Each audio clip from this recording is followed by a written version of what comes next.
Picture this. You wake up, pull back the curtains, and there it is. That pristine white blanket covering everything. Instagram worthy. Hot cocoa worthy. Until it's absolutely not. Because while you're thinking snow angels and cozy vibes, some people experience their first snow as the backdrop to their worst nightmare. I'm talking disappearances, deadly blizzards, and things that should have stayed buried under the ice. So grab your warmest blanket, ironically, because these 10 first snow horror stories are about to give you the coldest chills of your life. Let's start with number 10. And trust me, it only gets worse from here. A woman in rural Montana woke up to the first snowfall of 2019, excited to let her dogs out. Within 20 minutes, both dogs came sprinting back, without her husband who'd gone out with them. She found his footprints leading into the woods, perfectly spaced, like he was walking calmly. Then they just stopped, middle of nowhere. No struggle, no body, just footprints that ended as if he'd been plucked straight into the sky. Search and rescue found nothing. He's still missing. The only thing they did find, a single frozen handprint pressed into a tree 15 feet off the ground. Yeah, sleep tight with that image. But here's where it gets even more twisted. Number 9 takes us to a college campus in New Hampshire, 1987. The first snow hit during finals week because Mother Nature has a sick sense of humor, and students noticed something weird. There were children's footprints in the snow, lots of them, circling the dorms, running between buildings. Here's the problem. It was 2 a.m., and this was a college campus with no elementary school within miles. Campus security followed the prints to the old maintenance tunnels beneath the school. The footprints led down, then back up, then down again, like something was pacing. When they finally went down there with flashlights, they found crude drawings on the walls, stick figures holding hands around what looked like a person on fire. The footprints.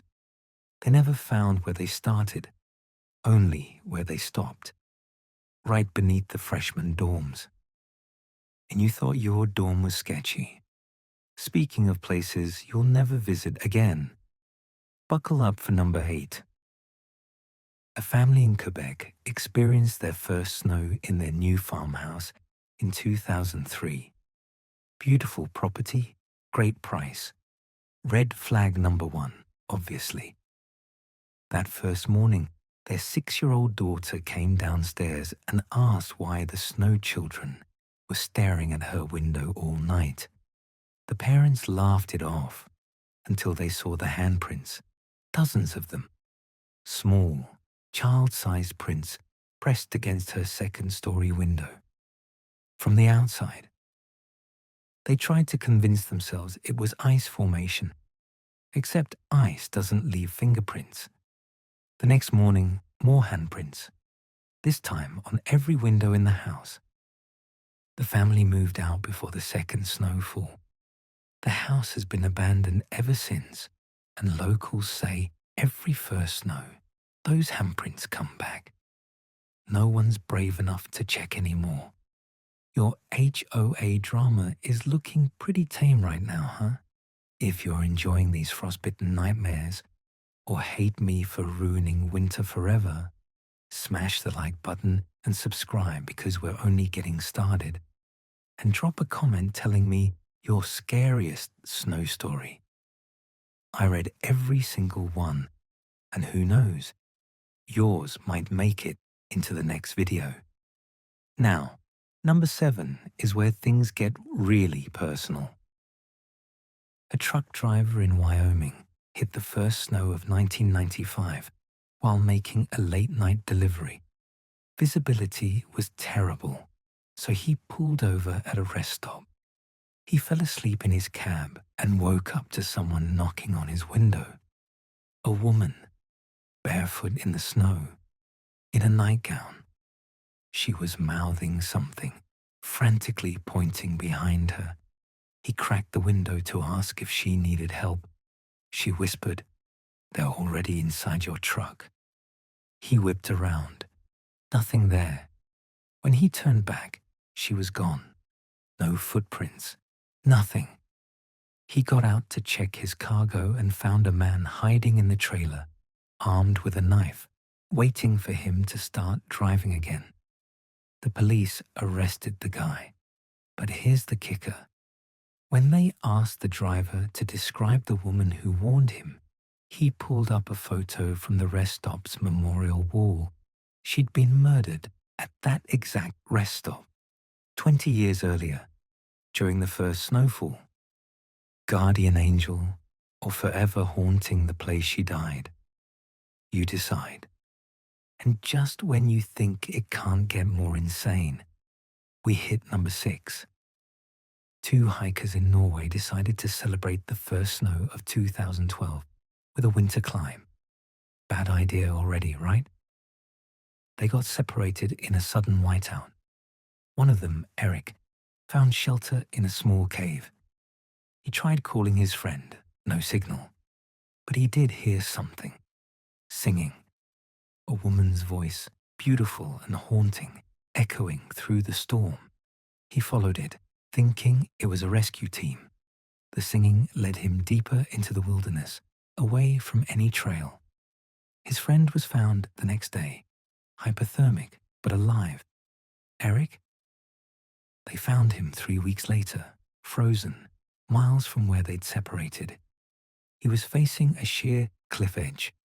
His phone had one video recorded that night. 12 seconds of him filming the darkness, whispering, "I can see her now." The video shows nothing but black. And then his scream. "That's a hard pass on winter hiking for me. Thanks." But wait, because number 5 proves that sometimes the horror isn't in the snow.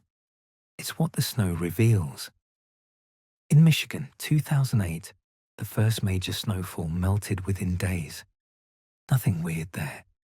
Except when it melted, a family found something in their backyard. A perfectly dug rectangular hole. Grave-sized, grave-shaped, with a ladder leading down into it. The hole was deep, at least 8 feet, and lined with plastic sheets.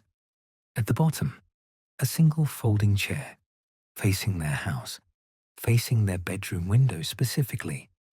Police investigated, but found no fingerprints, no DNA, nothing.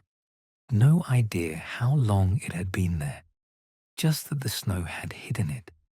The family installed security cameras and moved the bedroom. 3 months later, they caught someone on camera, standing in the yard, staring at the old bedroom window. Before they could call the cops, the figure climbed down into the hole and vanished. When police arrived, the hole was filled in, completely, like it was never there. Change your locks, change your address, change your identity. Halfway through, and still here? You're braver than me. Let's keep this nightmare train rolling with number 4. A small town in Vermont experienced something that made national news in 1978. The first snow fell overnight. Normal.